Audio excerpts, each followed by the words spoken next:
সেজদায় গিয়ে একটি দোয়া আপনি করুন, অবশ্যই অলৌকিকভাবে আপনি রিজিক পেতে থাকবেন। আপনার রিজিক কখনো কি হবে না, সংকীর্ণ হবে না, বন্ধ হবে না। সেজদায় গিয়ে আমরা আল্লাহ তাআলার কাছে শুধু সুবহান রাব্বিয়াল আ'লা, সুবহান রাব্বিয়াল আ'লা, সুবহান রাব্বিয়াল আ'লা, এটা আমরা মাত্র 3 বার পড়ি, আর কিছু আমরা পড়ি না। বিশ্বনবী মুহাম্মদ রাসূলুল্লাহ সাল্লাল্লাহু আলাইহি ওয়াসাল্লাম যখন সেজদায় যাইতেন, আম্মা জান আয়েশা রাদিয়াল্লাহু তাআলা আনহা বলছেন, যখন ঘুমের ঘরে আমি তন্দ্রায় চলে যেতাম, ঘুমে চলে যেতাম, আমি হঠাৎ করে মধ্যরাতে শুনতাম কিসের যেন আওয়াজ শোনা যায়। সজাগ হয়ে দেখতাম আমি বাতের মার যেভাবে টকবক টকবক করে কি হয়, উতরায়, পানি উতরায়, পাগ উঠতে থাকে। ঠিক তদ্রূপভাবে বিশ্বনবী মুহাম্মদ রাসূলুল্লাহ সাল্লাল্লাহু আলাইহি ওয়াসাল্লাম যখন সেজদায় যেতেন, সেজদায় গিয়ে আল্লাহ তাআলার কাছে এমনভাবে কান্না করতেন, এমনভাবে হাউমাউ করে কাঁদতেন। তিনি বলছেন, বাতের মার যেভাবে গরমের তাপে আগুনের চুলার মধ্যে যেমন উতলাতে থাকে, ঠিক তদ্রূপভাবে আল্লাহর হাবিব মুহাম্মদুর রাসূলুল্লাহ সাল্লাল্লাহু আলাইহি ওয়াসাল্লাম যখন সেজদায় যেতেন, ঠিক তদ্রূপভাবে আওয়াজ আসতেন, কোন সুবহানাল্লাহ। মুহাম্মদ রাসূলুল্লাহ সাল্লাল্লাহু আলাইহি ওয়াসাল্লাম যখন সেজদায় পড়তেন, হাদিস শরীফে এসেছে বিশ্বনবী মুহাম্মদ রাসূলুল্লাহ সাল্লাল্লাহু আলাইহি ওয়াসাল্লাম 2 রাকাত নামাজ পড়তে পড়তে এমনও হতো ফজরের আযান হয়ে যেত। সুবহানাল্লাহ বলবেন না? ফজরের টাইম হয়ে যেত।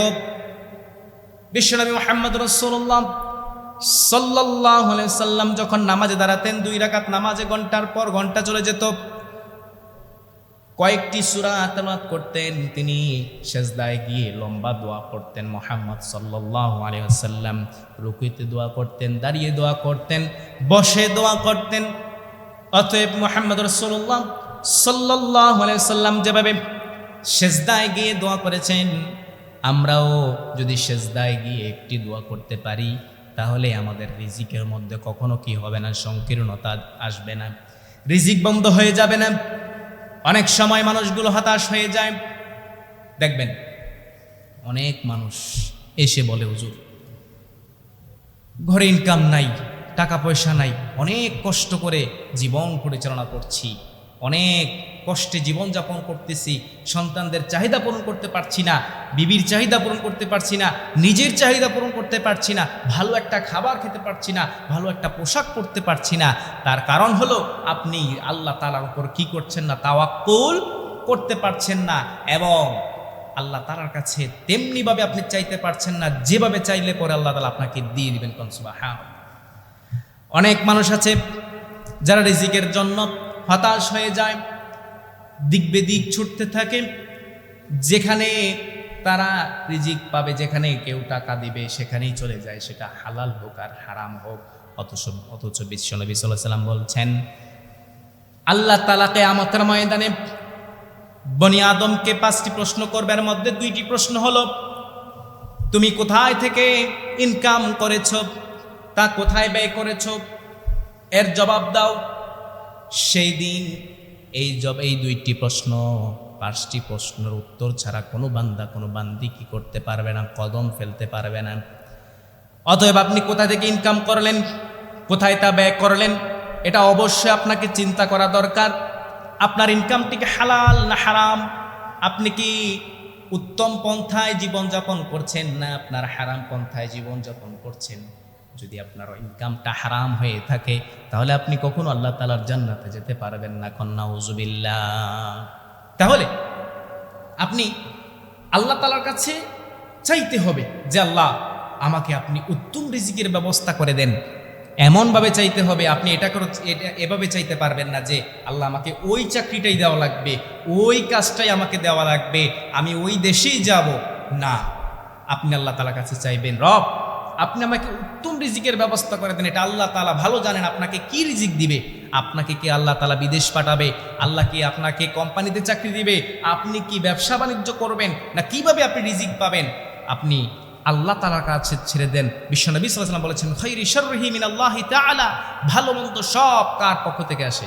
আল্লাহর পক্ষ থেকে আসে। তাহলে অবশ্যই আপনি যদি আল্লাহ তাআলার কাছে গায়বী রিজিক পেতে চান, আপনি যদি অলৌকিকভাবে রিজিক পেতে চান তাহলে একটি দোয়া আছে, যে দোয়াটা আপনি সেজদায় গিয়ে যদি পড়তে পারেন আল্লাহ তাআলা অবশ্যই আপনাকে কি করবেন, এমন রিজিক দান করবেন, আপনি রিজিক আপনার এমনভাবে আসতে থাকবে আপনি বিশ্বাসও করতে পারবেন না, অবাক হয়ে যাবেন যে এত রিজিক কোথা থেকে আসে। এই আমলটি করার পরে একজন মানুষ আমাকে বলেছিল যে এটা আমল করার পরে আমি এমনভাবে রিজিক পেয়েছি, এত এত রিজিক পেয়েছি যার কারণে আমি হতাশ হয়ে গিয়েছি, হায়রে আমার কোথা থেকে এত রিজিক আসছে, এত ইনকাম আসছে, এত টাকা পয়সা আসতেছে। আমি আপনাদেরকে বলছি যে অবশ্যই আমরা যদি এই আমলটা করতে পারি অবশ্যই আল্লাহ তাআলা আমাদের রিজিকের মধ্যে অলৌকিকভাবে বৃদ্ধি করে দিতে থাকবে। দোয়াটি কি? দোয়াটি হলো আপনি সেজদায় গিয়ে আল্লাহ তাআলার কাছে বলবেন আল্লাহুম্মা ইকফিনি বিহালালিকা, আল্লাহুম্মা ইকফিনি বিহালালিকা আন হারামিকা ওয়া আগনিনি বিফদলিকা ওয়া আম্মান সিওয়াক। আপনি এই দোয়াটি পড়বেন কোথায় গিয়ে? সেজদায় গিয়ে। সেজদায় গিয়ে যদি এই দোয়াটি বেশি বেশি করতে পারেন আল্লাহ তাআলা আপনার রিজিকের মধ্যে কোনোদিন কি করবেন না, সংকীর্ণ করে দিবেন। এখন সুবহানাল্লাহ, একটি স্পেশাল দোয়া, একটি স্পেশাল দোয়া আপনাদেরকে আমি শিখিয়ে দিলাম। এই স্পেশাল দোয়ার বরকতে আপনি কি করতে পারবেন? আপনি রিজিক বৃদ্ধি করতে পারবেন। আপনার রিজিকের মধ্যে কখনো কি হবে না, সংকীর্ণ হবে না। আপনি কোনোদিনও রিজিকের অভাবে পড়বেন না, আপনার কখনো কি হবে না, দারিদ্রতা আসবে না। আল্লাহ তাআলা আমাদেরকে এই দোয়াটি বেশি বেশি করে আমল করা তৌফিক দান করুক, সকলে পড়ি আমিন। যদি করতে পারি অবশ্যই আল্লাহ তাআলা আমাদের রিজিকের মধ্যে কি দিবেন? বরকত দিয়ে দিবেন।